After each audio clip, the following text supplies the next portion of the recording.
Welcome everybody to the 6th edition of Goa Arts and Literature Festival 2015. We have here with us today Ms. Radhika Vaz. Okay ma'am, nice having you today. How was your journey in the world of theatre? In the world of theatre. So, thank you for calling stand-up theatre, first of all. That makes me feel better. So, I used to do improvisational theatre, I guess, or improvisational comedy. And I started doing that in New York because I lived there from about 2000 onwards. And the reason I started doing it was because I worked in a regular job. I was working in advertising. And I wanted to just have something more to do, you know, because I would go to work, go to the gym, and then go back home, and that was pretty much it. And I didn't have any friends there, really, a few here and there, but not, you know, I didn't really have anything that was mine. And that's when I was like, you know, I'm in New York, I should try and do something fun. And I thought I'd do acting classes, because originally I wanted to be an actor, which I still do, I guess. I went to this place to get a prospectus on the acting classes, and there happened to be a free improv class. And I was like, oh, I know whose line is it anyway, like I've heard of that.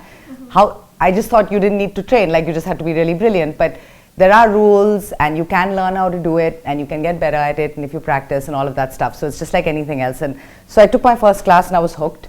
And that's sort of the starting point of how I made my way into all of this crazy stuff. Crazy stuff. Yeah, it is crazy. Tell us more about your book, Unladylike, that's going to be released tomorrow at GALF. My book, Unladylike. That you're going to release tomorrow? That I'm going to, but tonight actually, tonight, yeah. So, I never thought I'd write a book, because I always thought that, you know, doing comedy on stage, whatever, that's like one thing, and then writing a book, like you have to be a little bit learned, you know, and I was definitely not learned.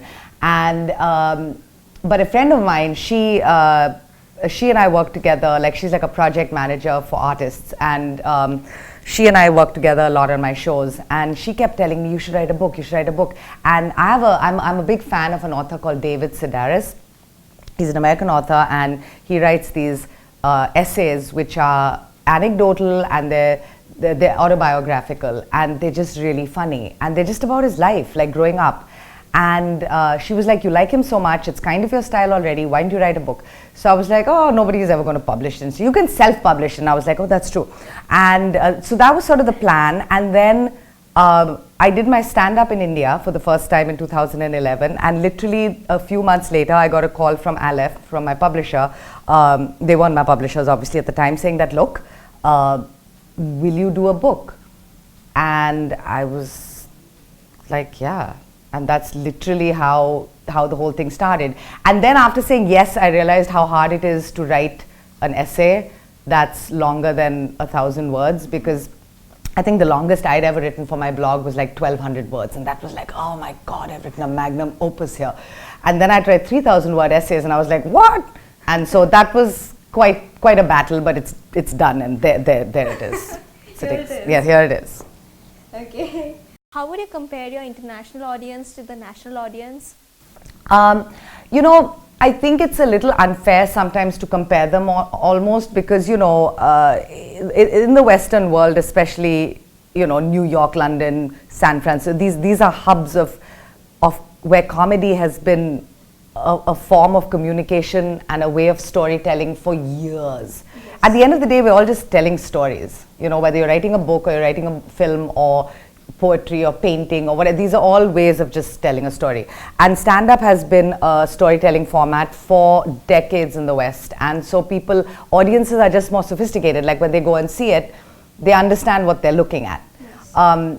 You know, for me, if I walked into a museum and I walk into the modern art section, I'm like an idiot. Like I don't know anything. I don't know anything about. I can just barely appreciate it. So it's kind of like that. Like I think that audiences evolve as time goes by, and so do artists along with them, and all of that stuff. So I think right now stand-up comedy is fairly new, but the good thing is that it's a lot of young people, like people your age, are into it. You know, it's like how music was always this option to go out and have a good time, a film of course, and then music became a big thing, and now I feel like stand-up comedy is coming up, and yeah, and lots of young people enjoy it, and it's new for them, and in that way, it's fun for me as a performer, but I definitely don't feel like it's not the same audience. I mean, they've seen stand-up comedy there. Here, it's kind of new, but that's the only difference. As a performer, I always have a good time, though.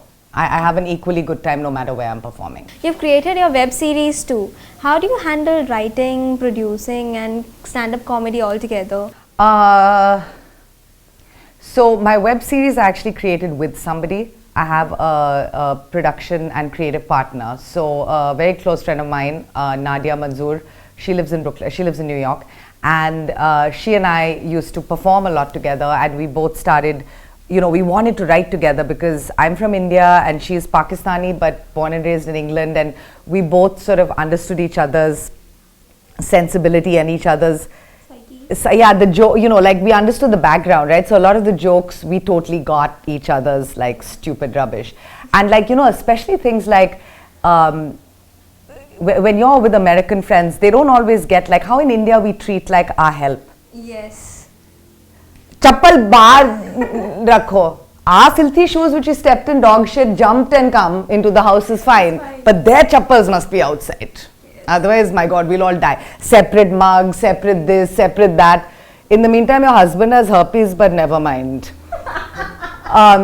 You know what I'm saying? So we have no respect. We don't know how to treat people, right? So the only people who get that humor are us. Like we know what it's like. So she and I had this bond where we connected, but we just didn't know how to. Like, what do we do? So we finally, after much struggle and writing 2 one-woman shows, and I helped her with her show and she helped me with my show, and we're like, how do we do this? And then suddenly we came up with this idea of these 2 crazy hijabi characters.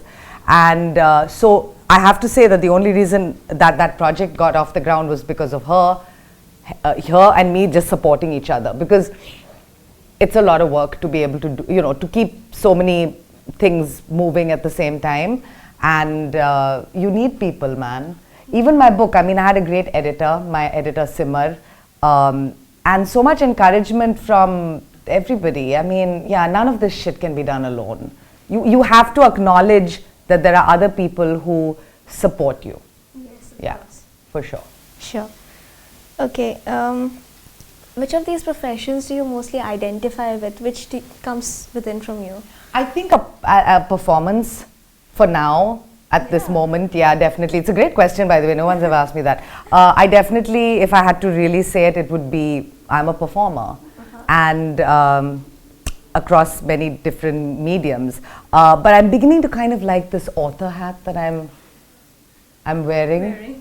But we'll see. It was a lot of it was very painful. It was a painful experience. Painful but beautiful, beautiful pain. But yeah, but performer. I'll go with performer. You look like one. I look like one, all right. How was your experience at GALF, and how do you feel performing at GALF was? I'm already looking forward to it, because I feel like the kind of people that attend literature festivals and, theatre festivals, art festivals, they're people of a certain mentality. They're very open people. They're usually not coming here to be offended by anything. Oh, she's drawn a picture of this, or her book's about that. Like they're expecting to see people a little bit outside, who are crossing over a line. So for me, it's very inspiring and uplifting to be able to perform to people like that, where that they're just open-minded, cool people that are interested in an event like this. So I am expecting to have a really great time this evening. I am. Unfortunately, because my schedule's been so crazy and I've been traveling so much, I literally have come in for the festival. I'm going to hopefully catch like maybe 1 event or 2 events other than my own, and then I'm leaving tomorrow immediately. So I haven't experienced the festival itself the way I would have liked to, but in terms of performing at festivals like this, I'm expecting to have a very good time. It's also the first time I'm performing in Goa. Oh. And I love Goa. And I mean, for me, it's a big deal that I could do that. So yeah, I'm looking forward to this. Wow. thank you so much. Oh, for thank you coming very on much, today. Gina. I had an amazing time. As with you. did I. As did I. We are here at the 6th edition of Goa Arts and Literature Festival. Please stay tuned for more updates. Thank you.